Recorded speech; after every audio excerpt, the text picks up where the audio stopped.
chapter 4, verse 1. For as much then as Christ had suffered for us in the flesh, arm yourselves likewise with the same mind.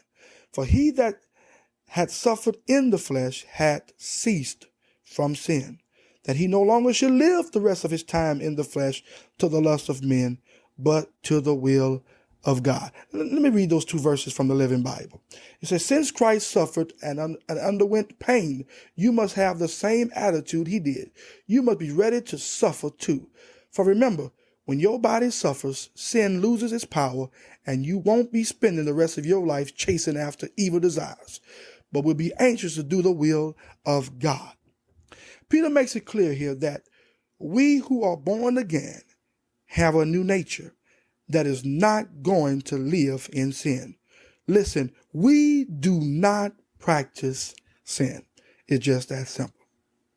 All right, number 3. For the time past of our life may suffice us to have wrought the will of the Gentiles when we walked in lavishness, lust, excessive wine, revelings, banquetings, and abominable idolatries, wherein they think it strange that ye run not with them to the same excess of riot, speaking evil of you. Who shall give account to him that is ready to judge the quick and the dead? For this cause was the gospel preached also to them that are dead, that they might be judged according to men in the flesh, but live according to God in the spirit. Now he says here, for this cause, that is, because of coming judgment, the gospel was preached. God wants the gospel preached to all men. And if they don't hear the gospel or respond to the gospel, he makes it very clear that they are already dead in trespasses and sins, and they will be judged as men in the flesh. But if they accept Christ, they can live according to God in the Spirit. Verse 7, but the end of all things is at hand. Be ye therefore sober and watch unto prayer. And above all things have fervent charity among yourselves, for charity shall cover the multitude of sins. Use hospitality one to another without grudging, as every man hath received the gift, even so minister the same one to another, as good stewards of the manifold grace of God.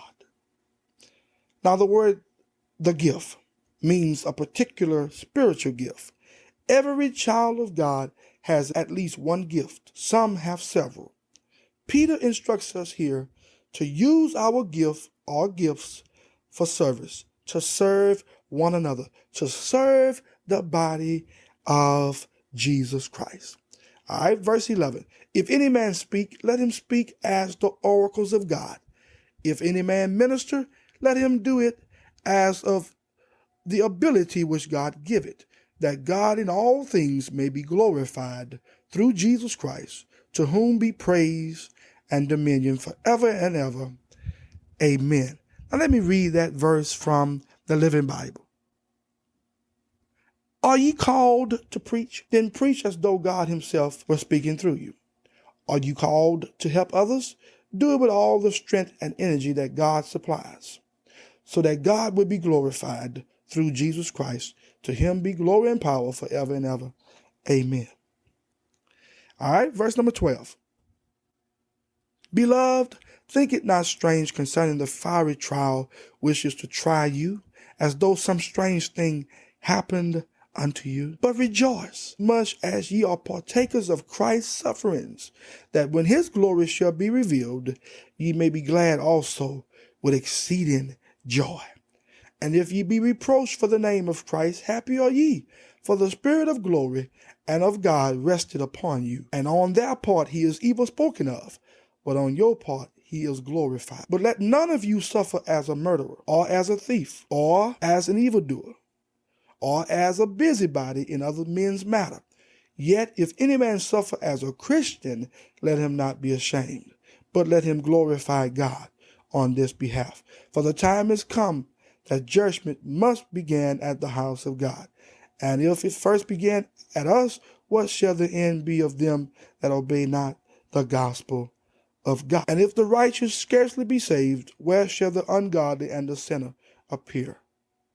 Wherefore, let them that suffer according to the will of God commit the keeping of their souls to him in well-doing, as unto a faithful Creator.